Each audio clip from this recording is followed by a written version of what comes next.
All right, welcome back to Genius. All right, so in the previous session, we just took a look at what is Python. And there are a few things we mentioned when we were discussing about Python. We said that Python is a high-level, interpreted, general-purpose programming language. Now, I want to take this section to explain what we really mean by Python being a high-level, Python being an interpreted, and also a general purpose language. So let's take it one by one and dissect this so that you can really understand um, what this thing means. So when we say a language is high level, interpreted, and general purpose programming language, what we are saying is that the language is designed to be easy for humans to read and write. All right? Although we're still going to break it down to high level, we'll talk about being high level, interpreted, and general purpose. But the whole thing is here, when it is high level, it is easier for humans to read and write. Okay, I will expand on that when we talk about high level. And it does not require explicit compilation. All right, so when we also talk about interpretation, all right, Python being an interpreted language, I will explain more what we mean by compilation and interpretation. And it can be used for a wide variety of applications. So when a language is general purpose, it means it can be used for a wide variety of applications. So a high-level interpreted general purpose programming language is one that is easy to read. Now, it is easy to read because it is high level. It does not require compilation because it is interpreted, and it can be used for various applications because it is general purpose. All right, I believe you understand what I'm saying here. So a language that is high level makes it easier to read and write. A language that is interpreted makes it not to require compilation. It is just interpreted by the interpreter. And a language is general purpose because it can be used for a variety of applications. So let's take it. When you look at Python, when you look at JavaScript, when you look at Ruby, even PHP, all these are examples of interpreted languages. All right? They are high level, they are interpreted, and they are general purpose. Okay? So, high level. All right. So, before I go in, I want you to understand Python is high level because it abstracts away low level hardware details. Okay? So, I'm going to spend some time here. This is still more of theory. We are just explaining what Python is. Don't worry, we are still going to be writing code. Just hold on, all right? You'll write code. You'll write a lot of code later on. So when we say high-level language abstracts away low-level hardware details. Now, when we talk about low-level hardware details, we mean by memory management, we mean by CPU instructions. So now look at it. A language is high-level because when we are writing in Python, we do not bother ourselves about managing the memory or managing CPU instructions. We are writing something that looks like an English language. Okay, so that's abstraction. So what is abstraction? Abstraction, let me explain abstraction, okay? Abstraction is giving you enough details that you need. You don't need to know everything. You'll be given enough details that you need. Let me put it this way. I want to go to, let's say I am in Lagos and I want to go to Ikoyi. I don't need to know Ikoyi. I don't need to know my way to Ikoyi. I don't. I can actually call an Uber driver. When I call an Uber driver, I will just tell the Uber driver I'm going to Ikoyi, and the Uber driver will take me to Ikoyi. You see, I do not need to know the details of how I can get to Ikoyi, but somebody has abstracted the details for me. Somebody has done the job for me. All I have to do is to get the Uber driver, tell the Uber driver where I'm going to, and they will take me to where I'm going to. So that is abstraction. I do not need to bother about unnecessary details. So when you're writing your code or your program in a high-level language, you do not need to bother about memory management or CPU instructions. There are three types of languages. We have machine code, we have assembly language, and we have high-level language. Okay? Machine code is the code that the computer understands. You cannot understand machine code. Zeros and ones. Machine code are in zeros and ones. All right? Sequence of zeros and ones. You can never understand what it means. That is the code itself. That is when you say, I am writing code. That is code. So you cannot even understand it. It is only the computer that will understand the machine code. So after machine code, it was so difficult to write machine code. So they developed something we call assembly language. Assembly language was easier to understand, but it was still hard. But it was easier than machine code. All right. So then it was no longer in zeros and ones. Okay. So now, after assembly language, they now created high-level languages like C, C++. You understand? They now created languages like that. So with the C and C++ and the Python and Co, they are high-level language. They are easier to write and read. All right. So after you write, when you write in high-level language, your computer does not understand. Remember, your software is running on a computer. All right. So the code you're writing is actually instructions you're giving the computer to do something. So when you write in high-level language, the computer will not understand your instruction. Imagine I don't know how to speak Yoruba, and you're speaking Yoruba, you're giving me instruction in Yoruba. I will not even understand what you're saying. So if you want me to understand what you're saying, you need to get an interpreter for me. All right? Or you need to get a compiler for me. Somebody who will you need a translator. That's the best word to use. Interpreters and compilers are all called translators. So you need a translator. You need somebody who will translate the Yoruba you're speaking to the English language I can understand. All right? So high-level languages, computers do not understand them. All right? So if you want your computer to understand what you're doing, it needs a translator. All right? We'll come to that later on. But high-level languages, they look like English. That is one we write. Okay? But at the end of the day, they are being translated to assembly language, then from assembly language to machine code. All right, so the machine code, we have machine code, we have assembly language, we have higher level language, okay? So machine code is only understood by the computer. Assembly language is not understood by the computer, but it's understood by human beings. So human beings, when they write in assembly language, it will be translated to machine code by an assembler. While high-level languages will be translated to assembly language using a translator, an interpreter, or a compiler. The assembly language will now be translated to machine code, which is what the computer understands. All right? So now with high-level language, a lot of things have been abstracted for you. When you're writing code in Python, you do not manage your memory. All right? You do not manage CPU instructions. You do not do all those things. So you don't need to know those things. All right, just like you don't need to know you don't need to know your way to Ikoyi. Get an Uber will do it for you. Okay, so that's abstraction. All right. So when it comes to abstraction, you just need to have enough details to do whatever you want to do. You don't need to know what is underneath it. All right. So high-level languages uses natural language like syntax. All right, they use natural language like syntax, making it easier to read and write. When you write your Python code, they look like English. Print, do you understand? When you say print something, all right, they look like English. So they don't look like the machine code. So they look like natural languages.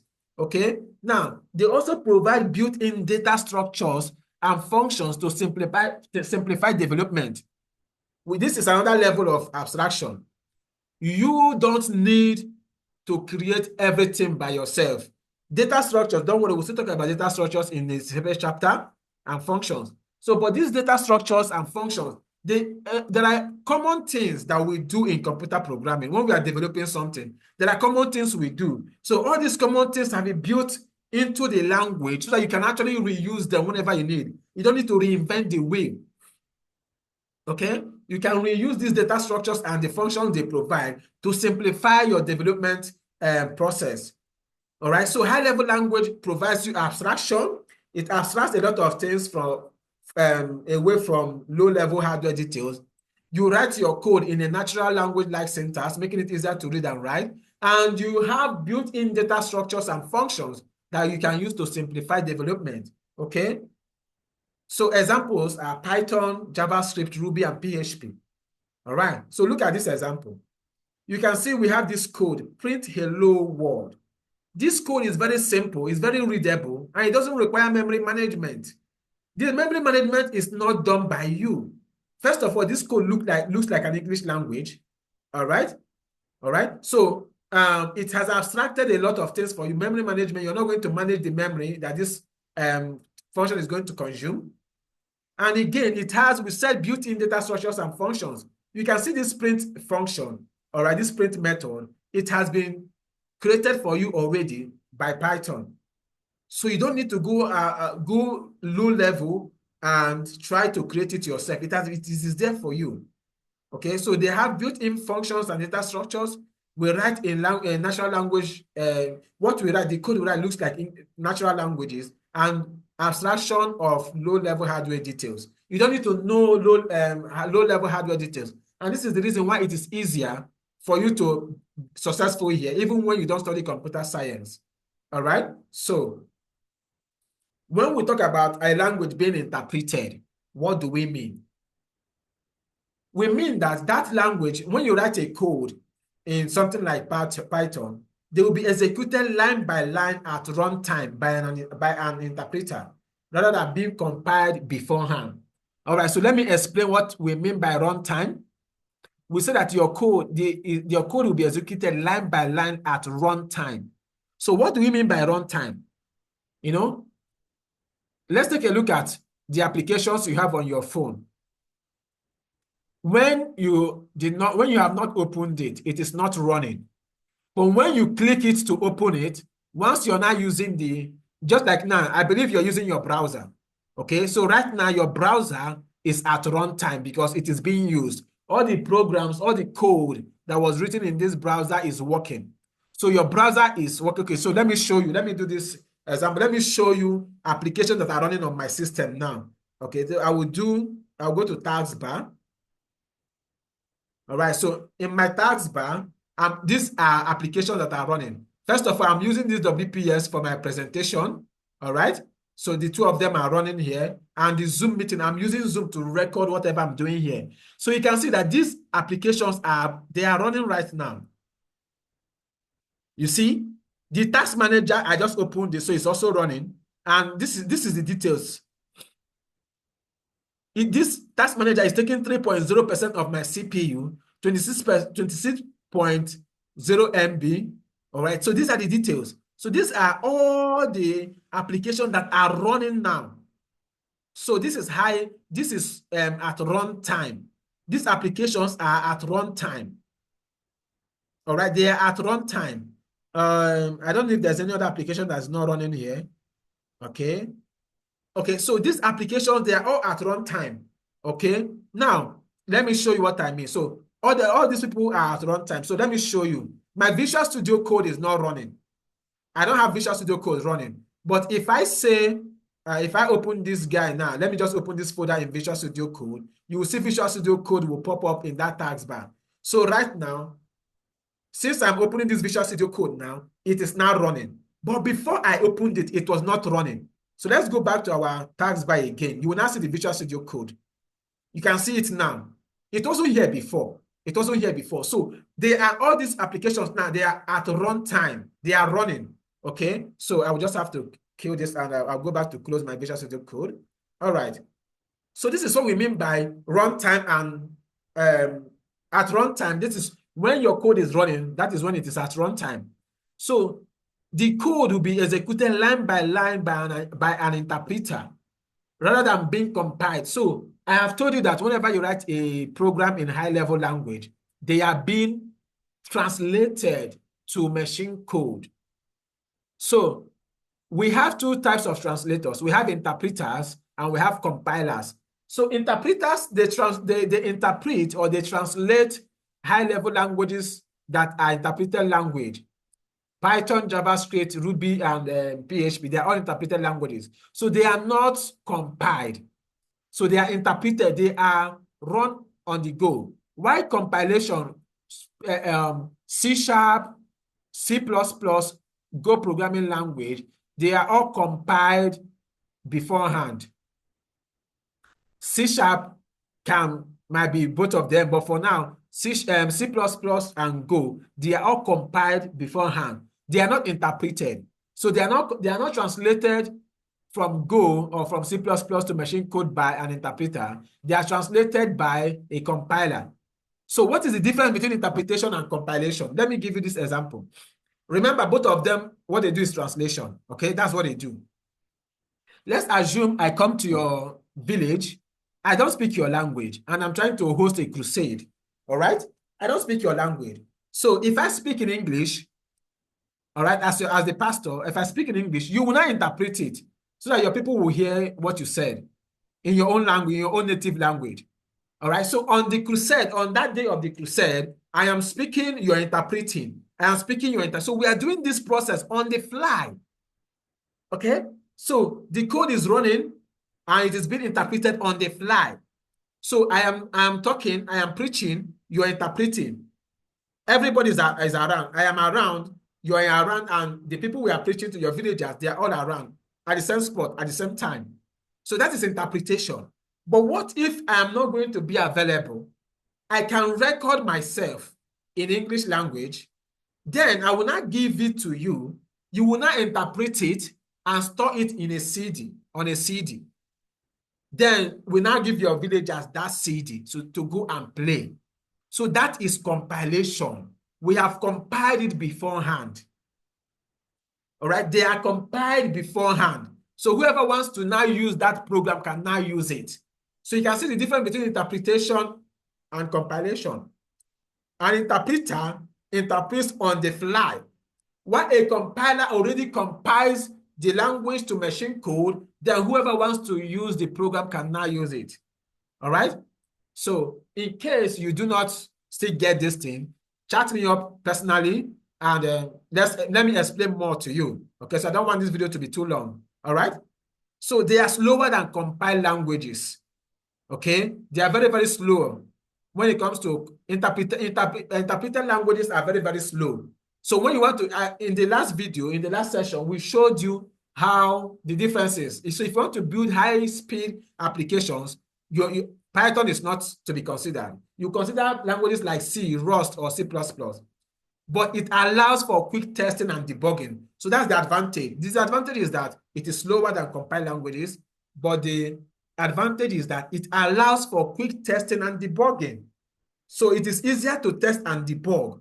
But if compiled languages, after compilation, you will now find out that you have some bugs. You will now start again before making corrections. So, but with interpreted languages, it is easier to test and debug. But compiled languages are not easier. They are not easy to test and debug. So these are the differences. So there's no need for manual compilation. There's no need for compilation. The code runs directly in an interpreter like Python's or JavaScript runtime. All right, so Python has its own runtime. JavaScript has its own runtime. And examples of interpreters we have here, Python uses an interpreter, something like CPython or PyPy, while JavaScript runs in browsers and also Node.js without explicit compilation. So browsers are interpreters for JavaScript. Node.js are also interpreters for JavaScript. While CPython and PyPy, they are interpreters for Python. Okay? So when we say general purpose, when we say that a language is general purpose, what do we mean? Now, there are languages that are created for specific purpose. Something like SQL, all right? It is only designed for databases. You cannot use SQL to create web application. You can only use SQL to write databases. So Python is not limited to a specific type of task. It is general purpose. It can be used for web development. It can be used for data science. It can be used for AI, automation, scripting, and more. All right? But SQL is designed only specifically for databases. Python also has a rich ecosystem of libraries and frameworks for diverse applications. That is what we mean by being general purpose language. You can use it for a variety of applications. All right. So example of versatility in Python, you can use Python to create web applications. You can use it in data science and AI. You can use it in automation and scripting. Okay. And ladies and gentlemen, this is where we draw the curtain. But remember, in case you do not understand anything, if you need more explanation, chat us on WhatsApp so that we can explain more to you, okay? Thank you very much, and we will see you in the next session. Remember to write your test, okay?